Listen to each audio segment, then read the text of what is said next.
வணக்கம். இந்த வீடியோவில் சற்று முன் நிறுத்தப்பட்ட 18 மாத அரியர் அகவிலைப்படி அரசு ஊழியர்களுக்கு 2 புதிய அறிவிப்பு சார்ந்து விவரங்களை பார்ப்போம். அரசு துறையில் பணிபுரியக்கூடிய அரசு ஊழியர்கள் பயன்பெறக்கூடிய வகையில் அகவிலைப்படி நிலுவைத் தொகை, புதிய ஊதிய குழு பற்றிய தகவல்கள், சம்பள உயர்வு கணக்கீடு சார்ந்த அறிவிப்புகள் வெளியிடப்பட்டு வருவது குறிப்பிடத்தக்கது.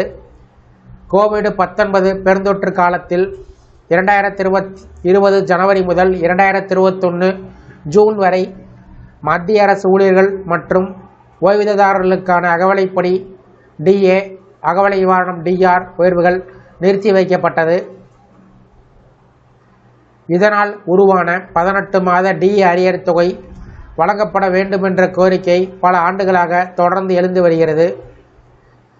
சமீபத்தில் நடைபெற்ற ஆலோசனை கூட்டத்தில் மத்திய அரசு ஊழியர்கள் சங்கங்கள் மீண்டும் இந்த கோரிக்கையை வலியுறுத்தியிருப்பதாக தகவல்கள் வெளிவந்துள்ளன.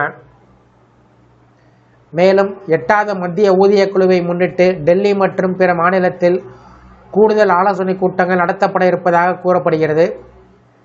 நீண்ட நாட்களாக நிலுவையில் உள்ள டிஏ அரியர் தொகை குறித்து மீண்டும் எதிர்பார்ப்பு அதிகரித்திருக்கின்றன. ஆனால் மத்திய நிதியமைச்சகம் இது குறித்து முன்பே தனது நிலைப்பாட்டை தெளிவாக தெரிவித்திருந்தது. 2020ஆம் ஆண்டு வெளியிடப்பட்ட அறிவிப்பில் கொரோனா கால நெருக்கடியால் ஏற்பட்ட பொருளாதார சுமையை கருத்தில் கொண்டு 2020 ஜனவரி 1, ஜூலை 1, 2021 ஜனவரி 1 ஆகிய தேதிகளில் வழங்கப்பட வேண்டிய டிஏ மற்றும் டிஆர் உயர்வுகள் வழங்கப்பட மாட்டாது என்று கூறப்பட்டது. பின்னர் 2021 ஜூலை முதல் டிஏ மீண்டும் அமல்படுத்தப்பட்டாலும் 18 மாத காலத்திற்கான நிலுவைத் தொகை பின்னோக்கி வழங்கப்பட மாட்டாது என்று அரசு தெளிவுபடுத்தியது. இதனால் அரசு ஊழியர்கள் மற்றும் ஓய்வூதியரிடம் அதிருப்தி நீடித்து வருகிறது. இதற்கு இடையில் மத்திய அரசு சமீபத்தில் அரசு ஊழியர்கள் ஓய்வூதியர்களுக்கு 2% டிஏ மற்றும் டிஆர் உயர்வு அறிவித்தது. பிரதமர் நரேந்திர மோடி தலைமையில் நடைபெற்ற அமைச்சரவை கூட்டத்தில் எடுக்கப்பட்ட இந்த முடிவின்படி டிஏ விகிதம் 58%லிருந்து 60% உயர்த்தப்பட்டுள்ளது.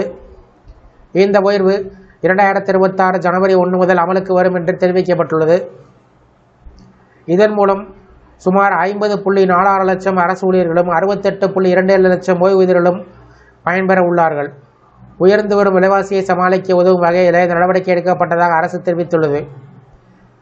தற்போதைய சூழ்நிலையை பார்த்தால் 18 மாத டிஏ அரியர் தொகை உடனடியாக வழங்கப்படும் என்ற அதிகாரப்பூர்வ அறிவிப்பு வெளிவரவில்லை. இருப்பினும் 8வது ஊதிய குழு தொடர்பான ஆலோசனைகள் நடைபெற்று வருவதால், ஊழியர் சங்கத்தின் அழுத்தம் தொடர்வதால் எதிர்காலத்தில் இந்த கோரிக்கை மீண்டும் பரிசீலிக்கப்படலாம் என்ற நம்பிக்கை நிலவி வருகிறது.